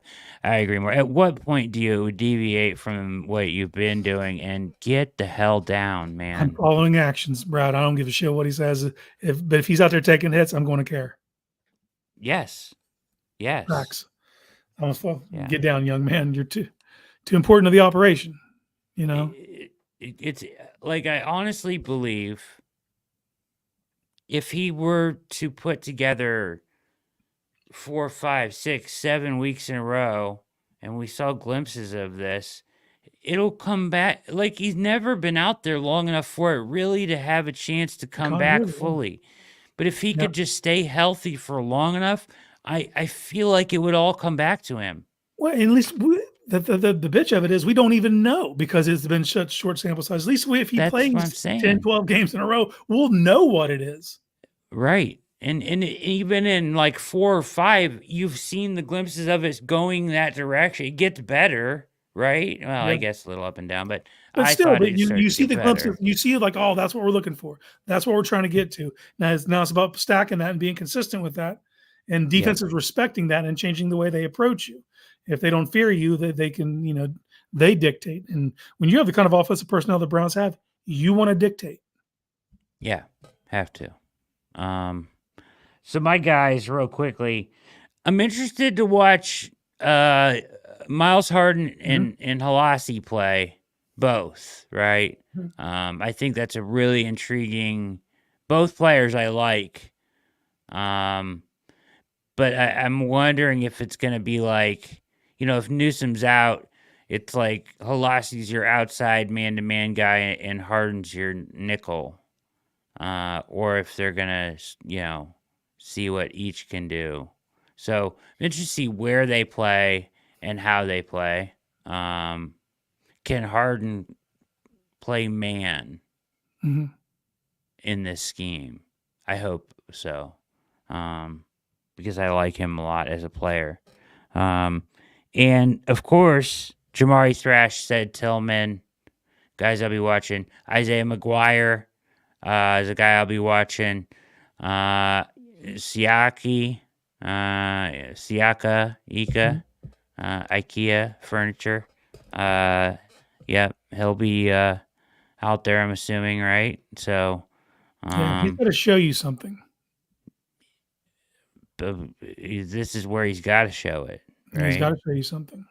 Yeah, I'm kind of looking forward to next week a little more because the joint practices, because with the Za'Darius injury. It's not serious. It's a knee contusion. He's older though. He's going to take some rest, which means he's probably not going to go against the ones next week against Minnesota. There's no reason, but that means the Browns get a snapshot of their future with Alex Wright. So big minutes for Alex Wright to look like a starter. You know what I mean? Has to. Yeah, I like that. Yeah, I mean, he can absolutely, if he can do that this season, he can cement himself as like the guy of the future opposite Miles and get himself a nice payday. Great point from Will, and I almost missed this, and I wanted to hit on this. They had, according to a couple people I talked to, they had to stop practice this week a couple times and tell Miles to stop. Yeah. Like, we get it. You can beat James Hudson. And not even just him, but other guys, too. Just going right past. Like, we got to get some offensive plays in. So just let him play. Like, he can't be the left tackle. Dude, how's a Fetty or a Adeniji not getting those reps when Hudson's, man, like, I thought Hudson's only shot to make the roster was completely as a guard. He's not an NFL offensive tackle. There is a large enough sample size now that, I don't know. I don't know why they're doing that to him, to the team. It stifles growth. You have to stop practice for God's sakes. Like, I get it. It's Myles Garrett. Myles Garrett's going to beat some of the best guy in the business like a drum, but like, it's going to be hard to get things done if you're attempting to block Myles Garrett with James Hudson. Yeah, Senator Dog saying the same thing. I agree. Too many reps. Why? And we disagree here probably, but why has DeJuan not been worked over there at all? Now, you know my stance, man. You do what's best for the team. Like, he might be better at right tackle than he is left tackle, but find out. This is the time you get to try to find out. Ernie Hudson, deep cut. Listen, Zeddemore. Good stuff, Pat. Miles. Miles, I mean, Miles, can you please stop running over James so we can get done with one play here, please? And then I heard it was other guys too. Like, they just basically had to just stop beating up on James so we can get through some practice. That's absurd. Get him out of there. They got to do something. I'm posting I don't know. I don't know what's going to happen with Jed Wills. That's why I wanted to ask the doctor about it. But he doesn't know the inner workings of each injury. He broke it down. Well, that's when he made his explanation. That's the reason it was kind of puzzling. It's like, how's DeWand ahead of Jed if they're like this? A lot of it's like weight and size as a variable. When DeWand's so much damn bigger, but there must be some underlying thing that There's is some age issues slowing there the too. progression or prior. Like, look, man, anyone who's played through injury. If you've played sports, you've played through injury, and you may not know that you have kick the can down the road that you're going to pay that piper later. And maybe he did that in college where he had something minor played, built up scar tissue, was able to get through it. And maybe that's coming home to roost, I don't know, but it can't, the answer can't be Hudson or really anybody else. Adeniji. These guys are not real answers. No, they're not. They're not answers for opening day, but they have better answers than Hudson for practice. I guess. Sure. But what if we're not that far off, Case. We're a month out. Put Joel out there and put Zenter in for Joel.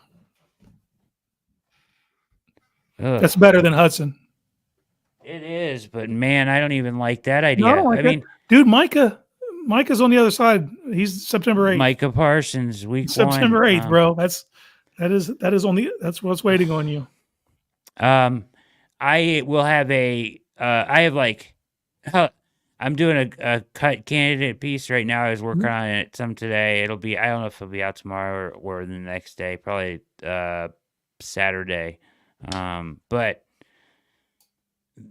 basically it's all tackles and tight ends. Yeah. It's left tackles and tight ends, right? What else do the Browns need to look for at this point? Nose tackle. Yep, I threw one of them in there. The guy from Green Bay, older guy. He's not just a nose tackle, but he can play there. Yeah. What's his name? Clark? Is it Clark? Yeah. I'm not sure. Yeah, that's who it is. I'm gonna go pull a deep cut and give you BJ Raji, but no, it's Clark. Might get cut. There's some interesting tight end cut candidates out there. There's a couple. Mo Alley Cox, did he make the cut? Be someone I have my eye on. Yeah, he's on my list. So that you're right, and I don't know if they've just bailed on the nose thing or not. In clips. Have you seen it? I haven't seen it. No, but I haven't. We'll get to tomorrow night. Saturday night. Yeah, good point. Saturday night and Saturday we will, just so you know, on the OBR we will have a post-game show. No pregame show preseason, but we'll have a post-game show, talk about what we saw, hash it out, so keep it locked at the OBR. I got a couple articles coming out. Ted Washington. A couple articles coming out. Casey's been killing it. So we'll get that out there. And thank you, MC. If you're not reading Brad and Casey, you're missing out. I appreciate that, MC. You're the best, man. Checks in the mail, MC. Checks in the mail. Yep.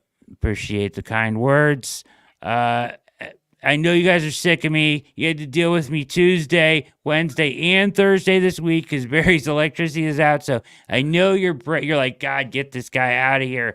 But so I'm gonna let you go. I surrender. But hopefully we had a good week this week, and just more shows coming, more talent. It's all gonna be great. Just keep it locked at the OBR. We got tons of stuff planned. Yeah, it's a blitz, man. It's almost that time. Keep it locked in. I'm fired up, man. I'm ready for this team. See them out on the field. We'll take step one, this week. But I appreciate you guys all tuning in. Tell a friend. Hit like. Hit subscribe on your way out. It's All Eyes on Cleveland every week with Brad Ward, Casey Kinnamon. It's the OBR all the way locked in.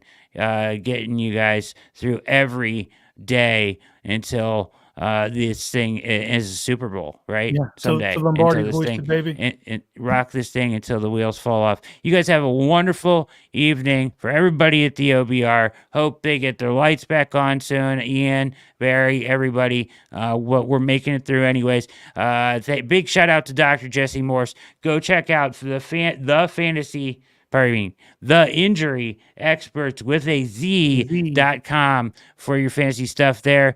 And you guys are the best, man. You got the best chat in all the land. So we're going to get out of here right at a tight 2 hours. Follow Casey Kinnamon. 2 hours, Brad. It was. Follow Casey Kinnamon on X at Casey_Kinnamon. So that's it. We're going to get out of here. Enjoy your Thursday evening. Go Browns Saturday. We'll see you Saturday. And I may even see you before that. You never know. Keep watching. For Casey Kinnamon, my name is Brad Ward. This has been another edition of All Eyes on Cleveland. We're out. Peace.